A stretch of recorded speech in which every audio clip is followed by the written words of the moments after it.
Power of sale, foreclosures. Are we going to see some more of them? Yeah, we are going to see some more of them. I got to tell you one that's striking. One single private lending company, it's called a MIC, Mortgage Investment Corporation.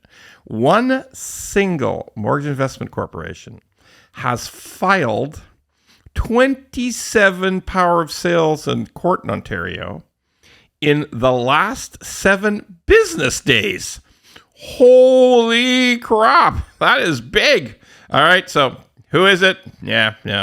I promised some people I wouldn't use the name, but it's meaningful. It's meaningful. And it's also meaningful to examine what are these power sale foreclosure situations? Because when you hear a striking number like that, one company in 7 days, then you think, oh my God, the sky's falling. Is there going to be all kinds of power sales?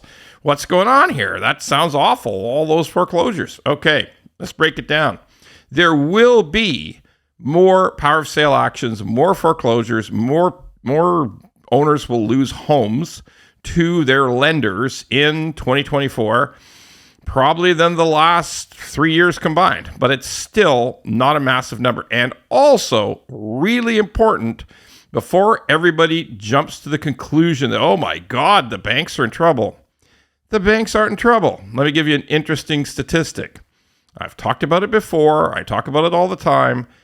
The underwriting changes, the mortgage rule changes, starting way back in 2016, have probably put the big chartered banks in Canada in a position of only having super select borrowers, like really, really, really good mortgage borrowers. I mean, the rules just pushed out all kinds of people who, 10 years ago could have got a mortgage at a bank, but they can't anymore. So they ended up with alternative lenders or private lenders, completely independent of most supervision. Like not all, there's still a regulator. There's still a regular provincial regulator in all provinces that keep an eye on these guys, but not the kind of extreme review of a bank. So we are seeing trouble in those areas, so the areas where there's private mortgages.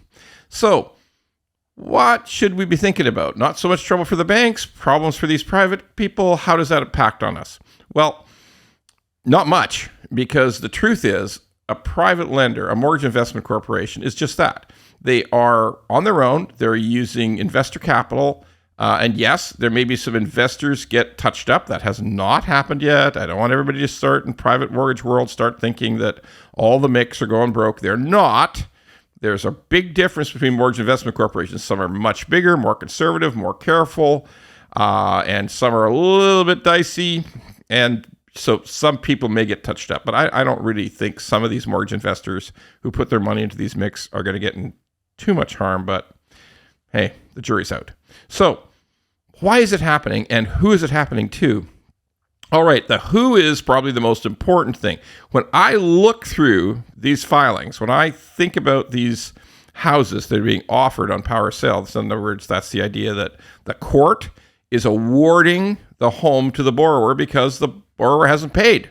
And that's a court filing, and now it's coming to fruition. So who are they? Who are these borrowers? In many, many cases, these are sort of flips. What's a housing flip? It's when you buy something and just try to sell it rapidly again and just make a profit.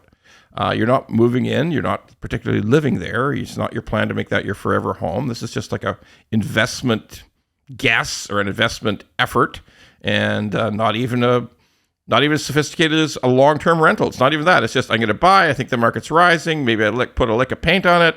I'm going to sell it for a profit, put that in my pocket.